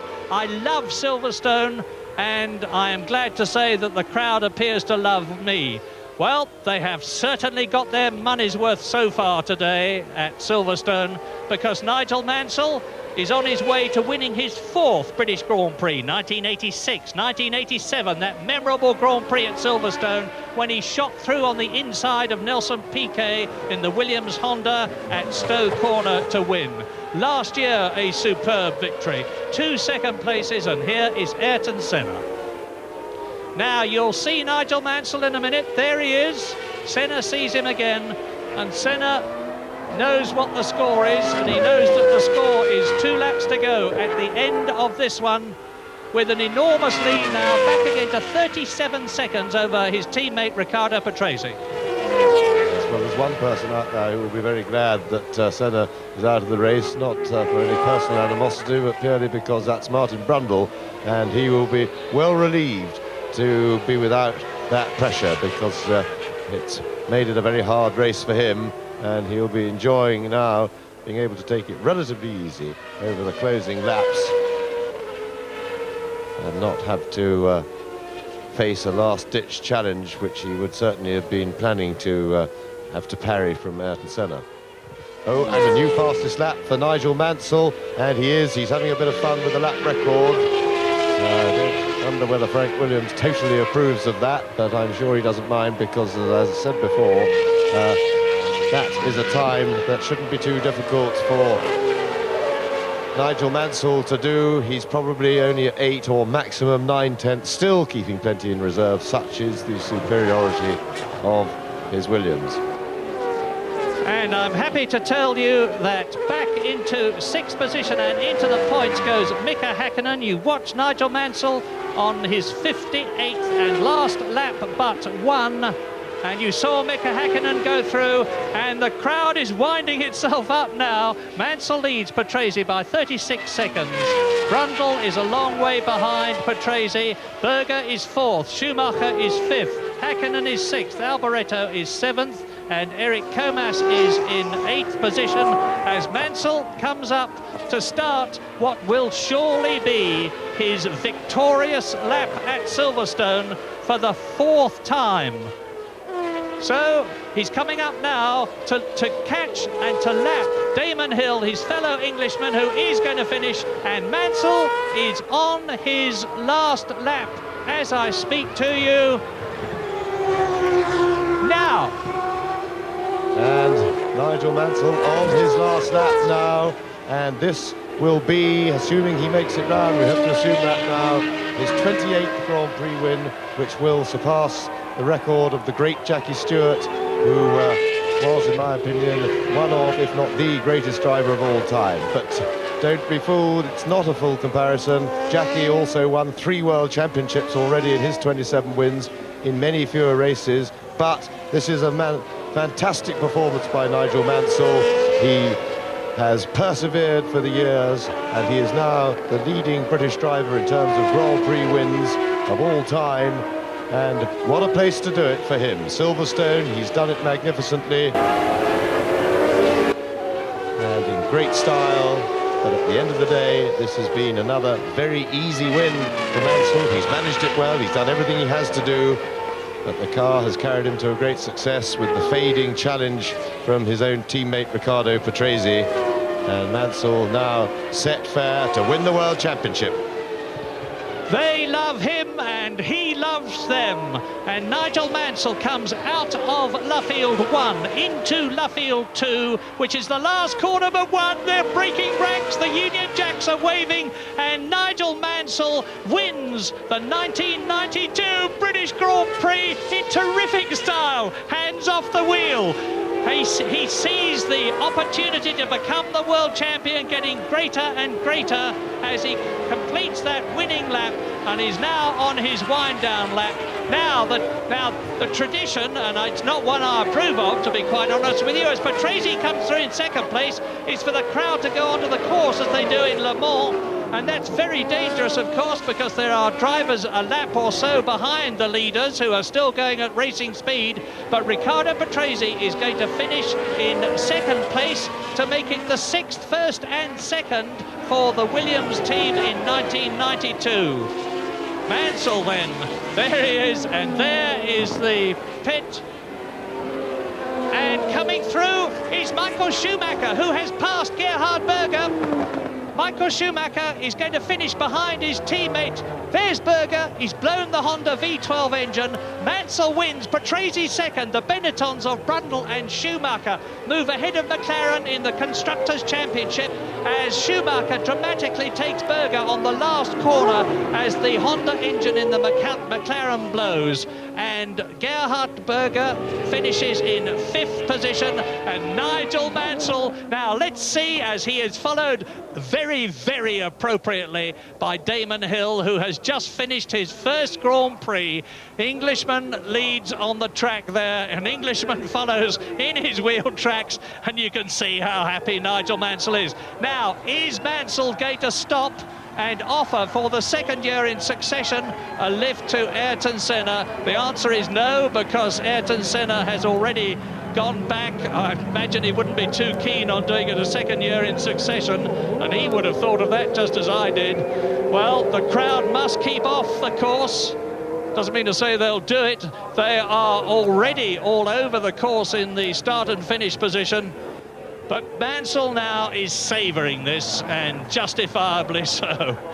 I would love to be on the car to pits radio, because Mansell is quite a chatty chap during the race, and there's a constant flow of conversation between him and the pits. And they're seeing now their hero come through. If he gets back to the pits through this lot, I think he will be doing extremely well. What a wonderful sight. This is Nigel's 7th win of 1992. It raises his World Championship points score to 76. His teammate, Riccardo Patrese, by finishing second, gets another 6 points to give him 40. So Nigel now leads the championship by 36 points after race 9 in this 16-race World Championship Series, with the races in Germany in 2 weeks' time, Hungary, Belgium, Italy, Portugal, Japan, and the marvellous wind-up at the end of the season that everybody loves to go to, the Australian Grand Prix at Adelaide. Will he be world champion when the series reaches Australia?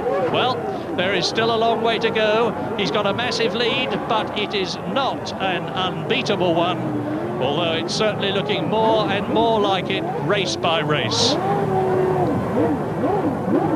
Since Thursday morning, the crowds have been pouring into Silverstone. This is what they came to see. This is what they have seen. Now, it's going to be very difficult. Get out of it, says the marshal. Clear the car. I just want to give him this Union Jack, mate. Now,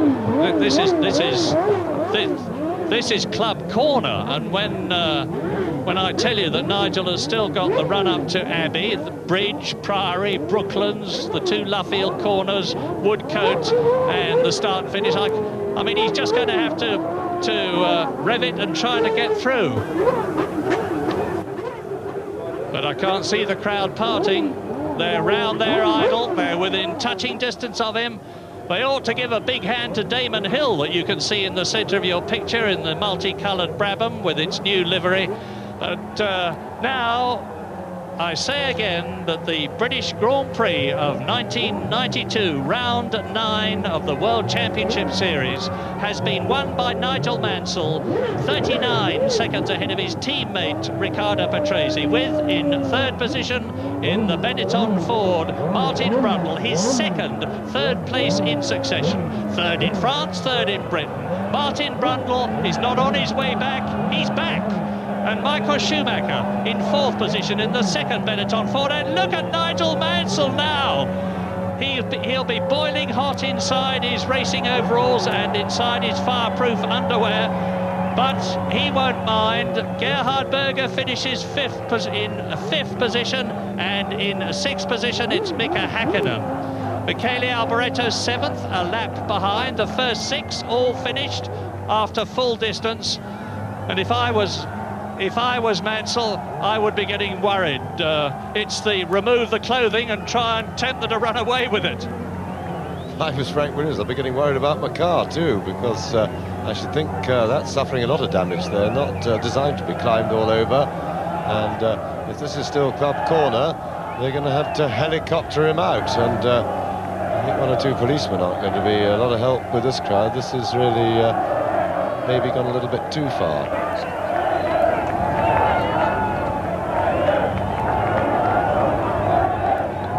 James, there's a little problem here that I've just thought of. What about scrutineering? The car has to go into scrutineering as a very sad-looking Ayrton Senna walks in his 6th retirement. Well, he manages to find a smile, but a dreadful come down for the Brazilian after a magnificent World Championship last year.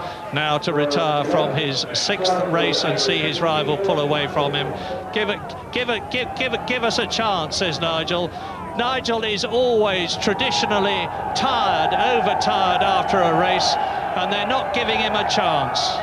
You can understand how they feel, but I would not at all like to be in Nigel Mansell's position at the moment, because crowds can... Oh, thank heavens for that. He's in the van. Well, I have never ever seen anything quite like this. But James, what about scrutineering? Because that car has got to get back to the Parc Fermé in whole condition. I wouldn't be at all surprised if 1 or 2 bits are missing off it from souvenir hunters, not to say all the pressure that the crowd has exerted on it. Yes, they certainly won't have done it any good, but at the same time, it was, you know, Nigel has traditionally stopped at Club Corner to chat to the crowd, if you could put it like that there, and he didn't have to do that. But he's been rescued and all is well now. And I don't think the scrutineers are likely to hold it against him. If there are 1 or 2 bits missing, they'll just have to do the best they can. But I would suspect that this will be the last year we have a track invasion, because what was, if anything, more serious than, and there is Patrese, and he, I'm sure, is remonstrating about the track invasion that happened just after the start-finish line as Mansell came over the line, where the crowd broke ranks, and that was serious. The problems that Mansell had at Club Corner are one thing, but for the crowd to come over the track when racing cars are still coming at them at 170 miles an hour, with the drivers not expecting it, is extremely serious, because they race right to the line. If, for example, Senna had still been in the race and he'd been neck and neck right behind Martin Brundle going for the line, as could well have been the case as a race, we could have seen some very nasty consequences, because they were actually on the track at the time and also up at Copse Corner. And I would think that that's the last time the organisers of the British Grand Prix will show a lenient hand to the crowd infiltrating the track. I strongly suspect that in the future they will be tightly controlled and kept behind the fences, and I have to say that the concession that's been given to them, in my opinion, has been abused. Well, to finish on a high note, I can tell you that Nigel Mansell has, of course, obviously extended his championship lead enormously. He now leads his teammate Riccardo Patrese by 36 points, with Mansell having scored 76 points, Patrese having scored 40. Michael Schumacher is still in 3rd position. Gerhard Berger has moved up from 5th position to 4th. Ayrton Senna has moved down from 4th to 5th, and Martin Brundle has moved up a place from 7th position in the Drivers' Championship to 6th place ahead of Jean Alesi. Williams, of course, with that 1st and 2nd finish, as you look at Martin Brundle driving in after a magnificent drive. His 2nd successive 3rd place, first in France and now a week later in Silverstone. And his drive with that of his teammate, Michael Schumacher, who finished in 4th position, means, as I hypothesised, that the Benetton team have now moved ahead of McLaren by 4 points in the Constructors' Championship, with Ferrari in 4th position, Lotus in 5th place, Martin Brundle in the garage and Parc Fermé area, and the van that is carrying the victorious Nigel Mansell entering the pit lane now, and it will be a very relieved Nigel Mansell who emerges from it. the Silverstone incident vehicle, and if ever I've seen an incident, that was it. Mansell wins, Patrese second, Brundle third, Williams first, Williams second, Renault first, Renault second, Benetton third, Ford engine third. And that's it, there he is.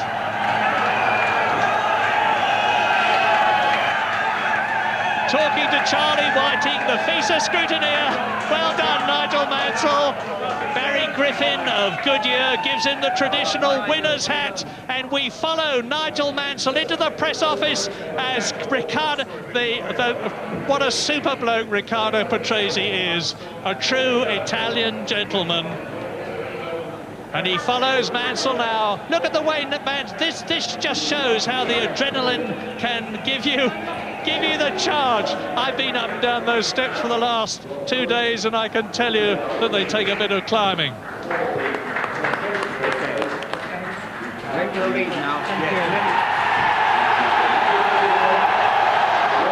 Prince Michael of Kent congratulates Nigel Mansell, and so do the crowd.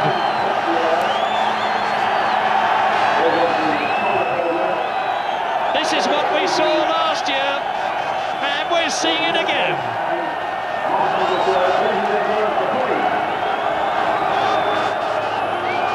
Nigel Mansell's 7th win out of 9 races.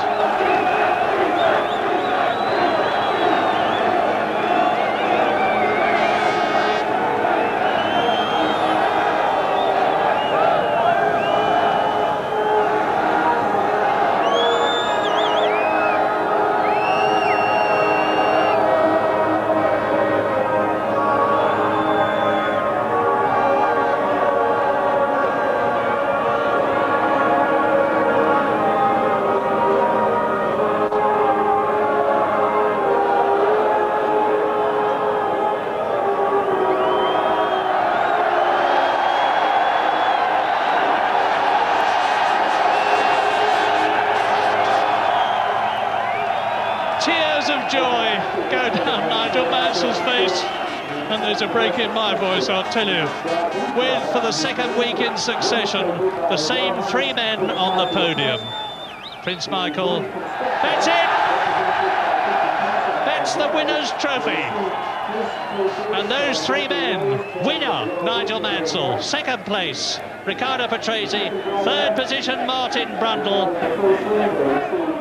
As Geoffrey Rose, the chairman of the Royal Automobile Club, gives, and that is Mr. Kenneth Clark, who's given Riccardo Patrese his award. And Martin Brundle, so it's 2 Englishmen on the podium for the 2nd week in succession. Mansell wins, Patrese 2nd, Brundle 3rd, Schumacher 4th, Berger 5th, Hakkinen 6th. And just listen to this. Oh, it's champagne time. Take that, Martin Brundle, and you can take that back.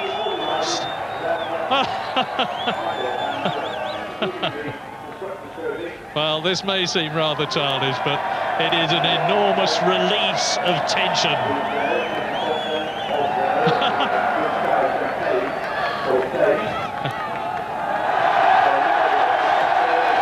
If ever I have seen a look of pure, unadulterated joy, that is it.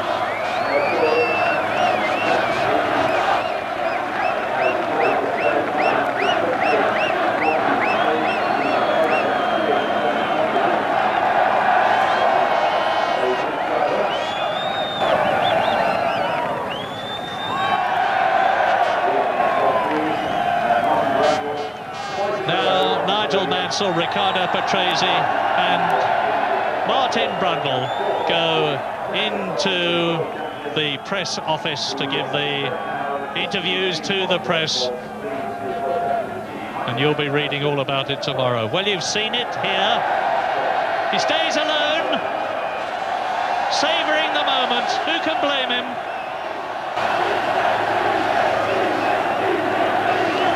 What an incredible sight.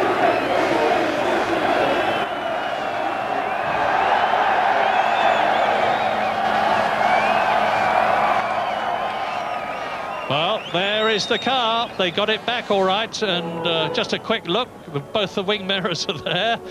They're the things that can disappear. Oh, they haven't got it back. I'm sorry. I assumed, looking at it, it was in the pit lane, but it's a club being guarded by the marshals.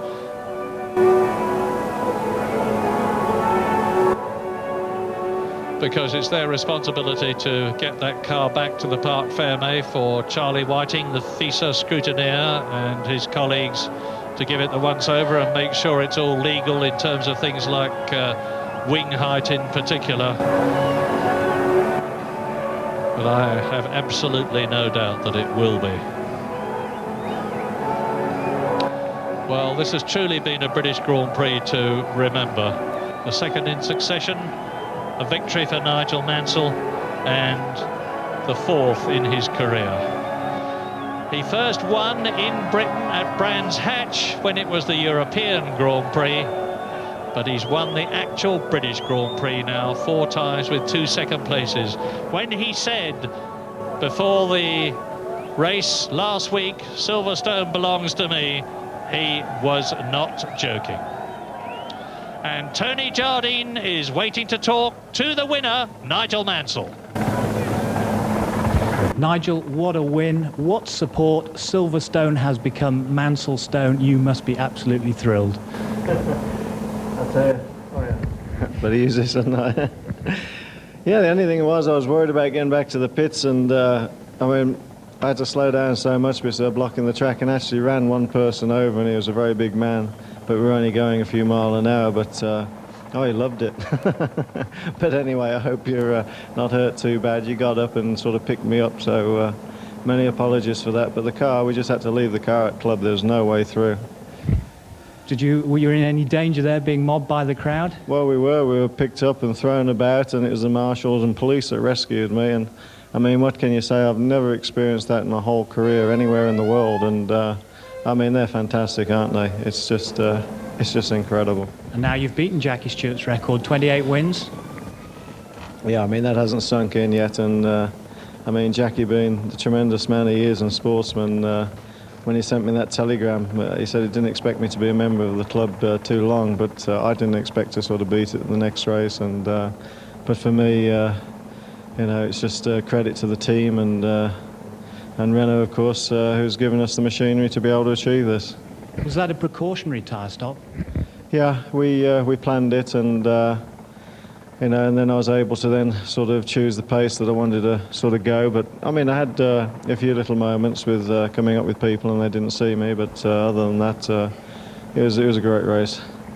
Nigel, I know you won't be drawn on the World Championship, but with continued success like this, you must have the odd sneaky thought that this could be my year. No, not really. I've been in the game too long. I've been in the game too long. I'm glad Ricciardo is laughing, but I mean, to be so close like I was in '86 and have it robbed with 16 laps to go, I'm not going to count on anything until it's in the bag. Ricciardo, how are you after that big practice crash? Stiff. I think it was an hard race for me, for sure the hardest race of the season. In fact, I'm quite tired and a bit broken. All my bones are a bit broken. Anyway, I'm really very pleased for Nigel, for myself, and the team, of course, Williams, Renault, another 1-2. I think here again we did a fantastic job, and I think I don't know what to say. Let's hope that we go on like that, and that is marvelous. Another great start from you alongside Nigel at the beginning. Yes, I started well. Nigel maybe had too much wheel spin, I don't know. And then anyway, it was another league today. Congratulations to him. Martin Brundle, back on the rostrum for the second consecutive occasion, equaling your best ever. You must be over the moon. Yeah, I'm delighted for my family and my supporters over many years. It seemed like old times, scrapping with old Cenopod round Silverstone. I really enjoyed it. The car was absolutely fantastic. Not a single problem the whole race. Obviously got held up behind, I think Damien it was, and Ayrton just shot through. But then he failed on the same lap anyway, which I can't say anything other than that I smiled quite a lot, I have to say. Then I just cruised to the finish. I took a gamble to run not so much downforce on the car to keep me fast in a straight line. but that meant my tyres went away a little bit faster than Ayrton, so he was pushing me quite hard, but I didn't buckle under the pressure, and I'm very pleased. But a great day for British drivers, as you said. Damon Hill finishing as well, so that's good for the sport, isn't it? It is. I don't know where Johnny finished, but I know he was running fairly high up, fairly on. Early on, I saw his name on Michael Schumacher's pit board. But, it's a great day for British motor racing. They're here, they showed up, and they gave us fantastic support, and thank them. Nigel, back to you finally. A brilliant win here at the British Grand Prix. It's delighted your millions of fans and your family, no doubt. Celebrations tonight? Celebrations tonight, and if I'm going to dedicate the most historic win, obviously in my career and in the history of Great Britain in Formula One, I dedicate it to the fans out there. They are just unbelievable. Nigel, thank you. Well done. Ricardo, Martin.